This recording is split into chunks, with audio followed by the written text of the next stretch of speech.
जब कोई भी चीज़ घूर्णन करती है अपनी अक्ष पर तो उसकी एक दूरी होती है। जैसे साइकिल का पहिया घूमता है तो उसकी एक दूरी होती है। पहिया पूरा घूमता है परंतु दूरी कभी भी नहीं घूमती है, एक पिक पॉइंट होता है। अगर अपन भी खड़े होकर के अगर एक राउंड चारों ओर अपनी जगह पर खड़े खड़े ही घूमेंगे तो हमारे बीच में भी कोई ऐसी जगह होगी, वो भी हमारे हाथ जरूर इधर उधर घूम जाएंगे चारों ओर, परंतु एक पिक पॉइंट ऐसा होगा जो घूमेगा नहीं, वो दूरी है। हम चारों ओर की परिधि घूमेगी परंतु बीच का जो केंद्र है वो कभी भी नहीं घूमेगा, तो उसको दूरी कहते हैं। और जो दूरी की सीध में जो चीज़ होगी, परिधि की सीध में जो चीज़ें होगी वो घूमती हुई दिखाई देगी, परंतु दूरी की सीध में जो चीज़ होगी वो भी स्थिर दिखाई देगी, स्थिर दिखाई देती है। ध्रुव का अर्थ ही अटल या स्थिर नहीं है, और ध्रुव तारा भी स्थिर नहीं है, पृथ्वी भी स्थिर नहीं है, सूर्य भी स्थिर नहीं है। अगर अपन ब्रह्मांड के संबंध में अगर देखें तो सब कुछ चलायमान है, सब चल रहा है, सब परिवर्तनशील है, सब दौड़ रहा है, विस्तार हो रहा है। तो यहाँ पर ये शाब्दिक अर्थ इन्होंने ऐसा कर दिया। शाब्दिक अर्थ तो कैसे, पृथ्वी को अचला कहते हैं, अचला यानी नहीं चलने वाली, जबकि पृथ्वी चलती है। ये क्यों चला, क्योंकि हमें स्थिर दिखाई देती है सदैव से, इसलिए हमने इसका शब्द नाम अचला दे दिया। हमारे व्याकरण में इसका शाब्दिक अर्थ अचला है, परंतु आज के समझ के हिसाब से ये अर्थ अब तिथिबाय हो गया है, आउट ऑफ डेटेड हो गया है, ये अर्थ अब नहीं रहा। पृथ्वी घूमती है, ये बात पूरी विश्व स्तर पर ये सत्य मान ली गई है, इसके चारों ओर लोग जाके आगे सब पता चल रहा है, वो सारी चीज़ें इसमें स्पष्ट है। उस जमाने में लोगों ने पता लगा लिया कि पृथ्वी घूमती है। तो मैं पहले एक कहानी सुना दूँ आपको, और फिर आज का चैप्टर कितना पूरा होगा देखता हूँ, बड़ा चैप्टर है, और मैं इसको एक एक चीज़ को थोड़ा क्लियर करना चाहता हूँ, क्योंकि आप लोगों को अपने बच्चों को जब ये बात समझानी है तो ये काम आएगा आपके। ये ध्रुव तारे के संबंध में पुरानी कहानी वैसे आपने सुनी होगी कि ध्रुव नामक बालक राजा उत्तानपाद है और रानी सुनीति का पुत्र था। राजा के एक और पुत्र था जिसका नाम उत्तम था।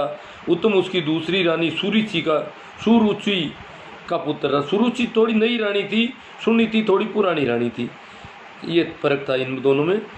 तो रानी सुरुचि राजा को अधिक प्रिय थी, इस कारण वे राजा पर अधिक अधिकार जताती थी। एक दिन राजा उत्तानपाद उत्तम को गोद में लिटा कर खिला रहे थे। उसी समय ध्रुव ने राजा की गोद में बैठना चाहा, किंतु रानी सुरुचि को ये पसंद नहीं था। वो ध्रुव को गोद से उतार कर बोली, तुम्हें राजा की गोद बैठने का अधिकार नहीं है, क्योंकि तुम मेरी संतान नहीं हो। तुम्हें राजा की गोद में बैठने का अधिकार तभी मिल सकता है जब तुम भगवान नारायण की आराधना कर उनकी कृपा से मेरे गर्भ में आकर जन्म लो। उसी समय बालक ध्रुव ने भगवान नारायण की आराधना करने का दृढ़ निश्चय किया। तब माता सुनीति और नारद जी ने बालक ध्रुव को समझाया, और वह अभी बच्चा है, सुरुचि की बातों पर ध्यान नहीं देवे, लेकिन ध्रुव नहीं माना। ध्रुव ने लगभग 6 माह तक भगवान नारायण की कठोर आराधना की। बालक की आराधना से प्रसन्न होकर भगवान नारायण प्रकट हुए और उन्होंने ध्रुव को आशीर्वाद दिया कि वे इस पृथ्वी पर महान और बुद्धिमान राजा बनेगा एवं मृत्यु के बाद ध्रुव तारे के रूप में अमर होगा। माना जाता है कि उसी ध्रुव को ब्रह्मांड में सप्तऋषि मंडल के पास ध्रुव तारे के रूप में स्थान प्राप्त है, जो आज भी अपने स्थान पर अटल है।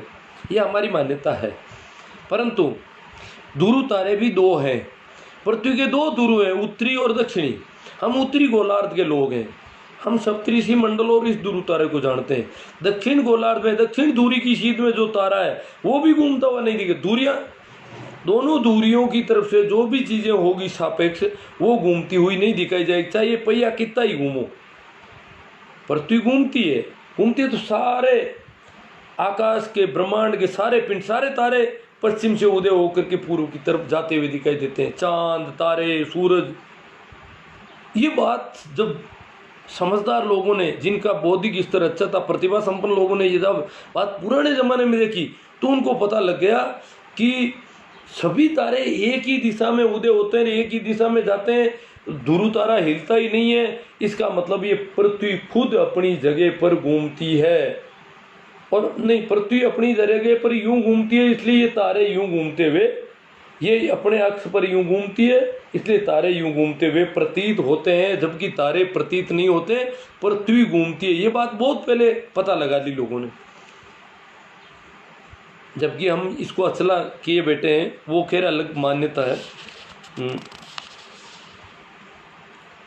अब इसमें आपके करने के लिए अब तक के लिए ये सप्तऋषि मंडल बच्चों को दिखाना है, किस्से कहानियाँ जो भी है आप सुनाएंगे और उनके संबंध में अपनी स्थिति, अपनी जो बात है वो भी स्पष्ट करेंगे साथ में। खगोलीय पिंड पर थोड़ा और आगे चल देते हैं। आसमान में फैले तारे, उल्का, ग्रह, उपग्रह, धूमकेतु आदि, जिनमें हमारी पृथ्वी, सूर्य, चंद्रमा भी शामिल है। देखो, पृथ्वी भी एक खगोलीय पिंड है, सूर्य भी एक खगोलीय पिंड है, चंद्रमा भी एक खगोलीय पिंड है। तो दूर स्थित तारे जो हमें बहुत सूक्ष्म रूप में दिखाई देते हैं, ये विशाल और अति गर्म गैसीय पिंड होते हैं। तो बहुत अच्छी बात इन्होंने बताई है, अच्छा लिखा इन्होंने कि जो तारे छोटे छोटे दिखते हैं, बहुत विशाल है, बहुत बड़े हैं, गैसीय पिंड है। अब अपन पिंडों को थोड़ा समझेंगे, गैस, द्रव और ठोस क्या मामला है। ये जो विज्ञान के लोग हैं वो अच्छी तरह इस बात को जानते हैं कि किसी भी पदार्थ का, किसी भी द्रव्य का तापमान का एक क्रम होता है, तब तक वो ठोस रहता है। जब तापमान और ज़्यादा बढ़ जाता है तो वो द्रव अवस्था में हो जाता है, और ज़्यादा तापमान बढ़ जाता है तो गैस अवस्था में होता है। अच्छा, इसको जो जानते हैं उनको पता भी है कि गलनांक और क्वथनांक होते हैं। पानी का गलनांक बिंदु 0 है, क्वथनांक बिंदु 100 है। इसी प्रकार अलग अलग धातुओं का अलग अलग गलनांक और क्वथनांक बिंदु है। तो हमारी सूर्य जो है गैसीय पिंड है, क्योंकि उसका तापमान बहुत ज़्यादा 6000 डिग्री सेल्सियस तापमान है। तो इन्होंने बताया गर्म और गैसीय पिंड है। तो सूर्य और सूर्य के बराबर के जो भी बड़े तारे हैं वो सभी गैसीय पिंड है। जो जितने ज़्यादा छोटे हैं वो गैसीय नहीं है। हमारा जैसा एक ग्रह है बृहस्पति, सबसे बड़ा ग्रह, पृथ्वी से 50 गुना बड़ा बताया जाता है। सूर्य पृथ्वी से 300 गुना बड़ा है। तो 50 गुना बड़ा होने की वजह से, इतना बड़ा होने की वजह से अभी भी वो द्रव अवस्था में, ठोस अवस्था में नहीं हुआ, क्योंकि उसका तापमान इतना कम नहीं हो सका। बड़ा ज़्यादा है तो तापमान ज़्यादा रहेगा। इसे थोड़ा और समझ लें तापमान के मामले को। जैसे अपन ने हलवा बनाया बड़ी देग में, तो उसमें जो हलवा है उसमें से 10 किलो हलवा एक अलग बाल्टी में या एक बर्तन में ले लिया, और एक चम्मच में अपन ने हलवा ले लिया अलग। सबसे पहले ठंडा कौन सा हलवा होगा? चम्मच वाला होगा। बाल्टी वाला उससे काफ़ी बाद में होगा, क्योंकि वो ज़्यादा है। और देग वाला सबसे बाद में ठंडा होगा। तो सूर्य से जब ये ग्रह अलग हुए, बृहस्पति, शनि, ये एक चैप्टर है, ये सब अलग हुए, तो बृहस्पति बड़ा है इसलिए अभी तक वो इतना ठंडा नहीं हो सका कि वो ठोस अवस्था में हो सके, अभी भी वो द्रव अवस्था में। और सूर्य तो 6000 डिग्री तापमान में है। तो पृथ्वी भी कितनी ठोस है ये हमको पता होना चाहिए। पृथ्वी की सिर्फ भू परपट्टी ठोस है, अंदर अभी भी ये उबल रही है, अंदर द्रव अवस्था में है। और इसमें बहुत ज़्यादा गर्म, जैसे ज्वालामुखी के लावा वगैरह निकलते हैं, ये सारी चीज़ें हैं। तो ऊपर परपट्टी, जैसे हलवा भी अगर अपन बाहर निकालते हैं बड़े देग से, तो ऊपर थोड़ी वो परपट्टी होती है, वो जल्दी ठंडी होती है, अंदर वाला फिर भी गर्म होता है अगर अपन देखें तो। इसी प्रकार पृथ्वी भी अंदर से भी बहुत गर्म है, कि ये भी काफ़ी बड़ा पिंड है। और कहते हैं कि लगभग 50 लाख वर्ष पहले ये सूर्य से अलग हुआ है, तो अभी इसको भी ठंडा होने में टाइम लग रहा है। तो अति गर्म और गैसीय पिंड, इसको थोड़ा और समझें। जैसे ये तारे अपन कहते हैं, इनमें कुछ ग्रह है। ग्रह वो है जो तारों के चारों राउंड करते हैं। सूर्य के 9 ग्रह पहले कहे जाते थे, अब 8 ग्रह। एक ग्रह जो है सूर्य की पकड़ से निकल गया, इसलिए अब 8 ग्रह ही सूर्य के चारों ओर। जब तक वो सूर्य के परिवार से है तब तक वो ग्रह कहलाएंगे सूर्य के। अगर कोई और ग्रह कल को इस सूर्य की गुरुत्वाकर्षण बल को पार करके बाहर निकल जाएगा, तो वो उस समय सूर्य का ग्रह नहीं रहेगा। तो सूर्य हमारा सबसे नज़दीकी तारा है। ये गैसीय पिंड है, बहुत बड़ा है, पृथ्वी से 300 गुना बड़ा। ये थोड़ा, क्योंकि हमें दिखने में पृथ्वी बड़ी दिखती है, वो छोटा सा दिखाई देता है, परंतु ये बात भी बच्चों को बतानी होगी कि वो बहुत दूर है, इसलिए ये बिल्कुल छोटा दिखे, दूर की चीज़ें छोटी दिखाई देती है ये बात। और जब ये 15 करोड़ किलोमीटर का मामला आता है तो और भी समझने जैसी बात है, और बच्चों के धीरे धीरे आएगी समझ में। पर ये हमें इसका कुछ उदाहरण हम दिखा सकते हैं उनको। एक सेम ही वस्तु को बहुत ज़्यादा दूर रखेंगे, एक नज़दीक रखेंगे, और वैसे जैसे अपनी उंगली है, यहाँ इतनी दूर है तब तो कितनी जगह को ढक रही है, जब नज़दीक आ जाती है तो एक पूरा बड़ा पेड़ भी हमको दिखाई देना बंद कर देता है। तो बड़े पेड़ के बराबर आकार ले लेती है, जितनी नज़दीक बड़े पेड़ के बराबर दिखाई देने लग जाती है।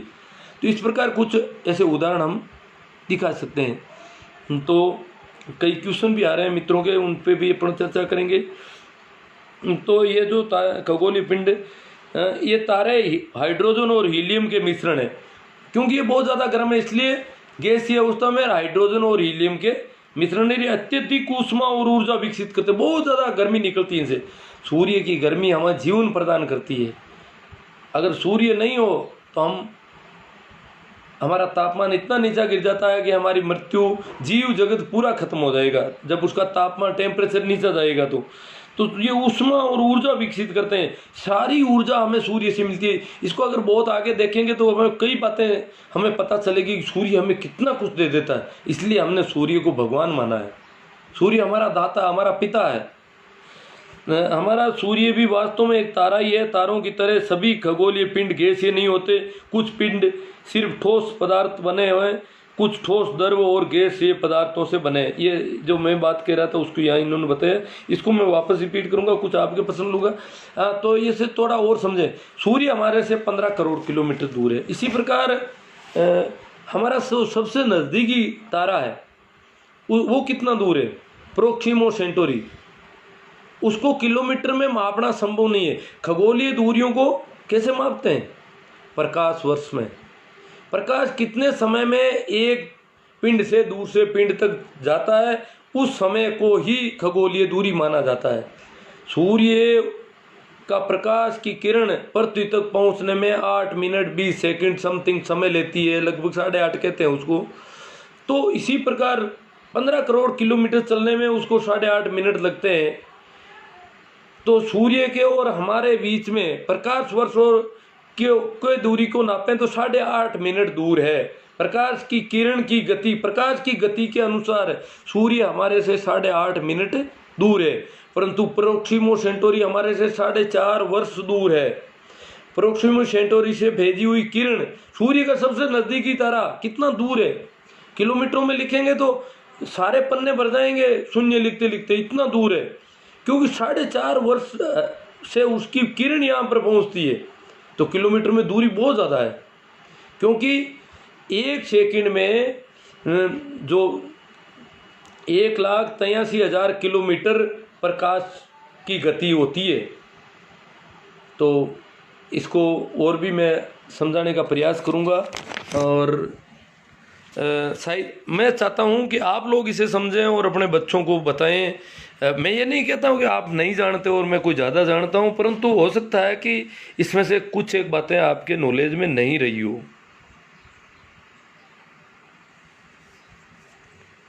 देखो कैलाश चंद जी, आप कह रहे हो इंसान की उत्पत्ति कैसे हुई, ये इस चैप्टर से अलग प्रश्न है, और इस प्रश्न अगर अपन आगे से चैप्टर लेंगे तो ज़रूर वहाँ होगा। इसमें चर्चा करना समीचीन नहीं होगा, बाकी लोगों का समय खराब नहीं किया जा सकता इस वजह से। मनपूल जी सियाग श्याम सर कहते हैं कि 11.2 किलोमीटर प्रति सेकंड की रफ्तार से फेंकी हुई वस्तु वापस पृथ्वी पर नहीं लौटती। हाँ, बहुत अच्छा इन्होंने बता दिया कि गुरुत्वाकर्षण से बाहर कैसे, वो गुरुत्वाकर्षण से बाहर चली जाती है, अर्थात वो कहाँ जाती है, अंतरिक्ष में पहुँच जाती है, और अंतरिक्ष में पहुँच जाती है तो फिर वो यहाँ पर वापस नहीं लौटती है। ये अंतरिक्ष सीमा है अंतरिक्ष की। बहुत अच्छा है, ये बात भी बतानी चाहिए थी मुझे, आपने बता दिया, सबकी सुविधा के लिए बहुत अच्छी बात है। ओम प्रकाश जी गोदारा कहते हैं पश्चिम से पूर्व की ओर जाते हैं चांद और सूरज। हाँ ठीक है सर, पश्चिम के पूर्व की ओर नहीं जाते हैं, पूर्व से पश्चिम की ओर जाते हुए दिखाई देते हैं। मैंने कोई गलत बता दिया क्या आपको?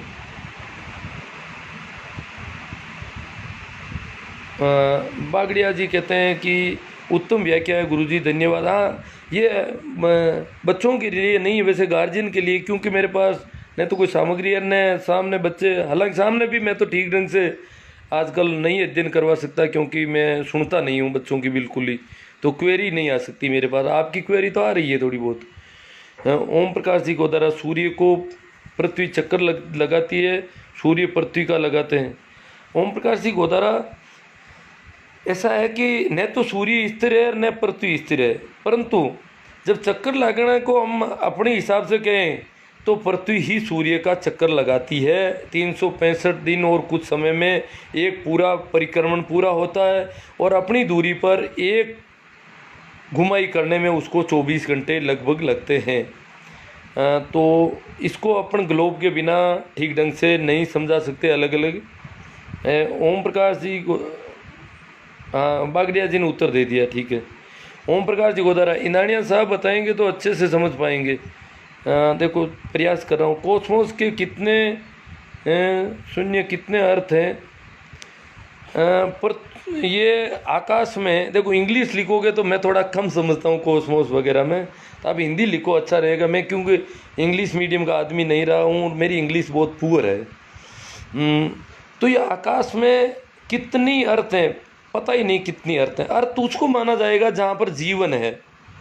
तो ऐसे ग्रह तो हमारे 8 ग्रह सूर्य के हैं, और अनंत तारे हैं आकाश में, और उनके पता नहीं सब तारों के कितने ग्रह होंगे, और उनमें से कहाँ जीवन, महाजीवन, क्या क्या हो सकता है, ये सब अभी मनुष्य की पहुंच से दूर है। मनुष्य सिर्फ अंतरिक्ष में कुछ उपग्रह छोड़ सका है, सिर्फ कहते हैं कि चंद्रमा तक इसने यात्रा की है, वो भी क्या है कि सन 1969 में नील आर्मस्ट्रॉन्ग वगैरह ने की, उसके बाद में अभी तक कोई नहीं गया। तो वो भी ऐसा लगता है क्या बात है, क्या रूस ने अंतरिक्ष यात्रा कर ली और अमेरिका ने 2 साल बाद में चांद की घोषणा कर दी, अभी तक दूसरा कोई मनुष्य चंद्रमा तक नहीं पहुंचा है। इसके pीछे भी कुछ राज लग रहा है। तो ये भी सोचने जैसी बातें हैं। वैसे ऐसा शक कोई उठा नहीं रहा है। तो कितने शून्य, ये शून्य है या पता नहीं क्या, कितनी अर्थ है, तो जीवन अनेक जगह संभव होगा, और मनुष्य से भी महाजीवन और ऐसी कल्पनाएं की गई है, क्योंकि हो सकता है कहीं जीवन की संभावनाएं पृथ्वी से भी अच्छी हो।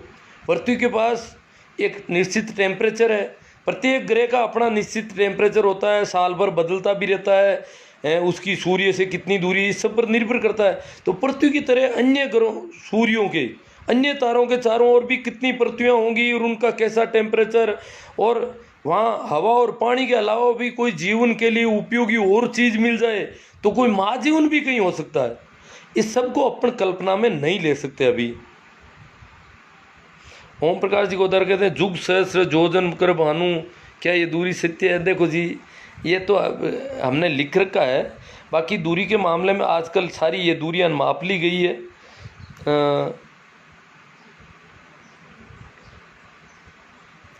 हाँ, गोदारा जी कहते हैं ग्लोब लेकर समझाएं। मैंने, मुझे लगता है ग्लोब भी मुझे कहीं स्कूल में मांगने जाना पड़ेगा, और ये देख रहा हूँ मैं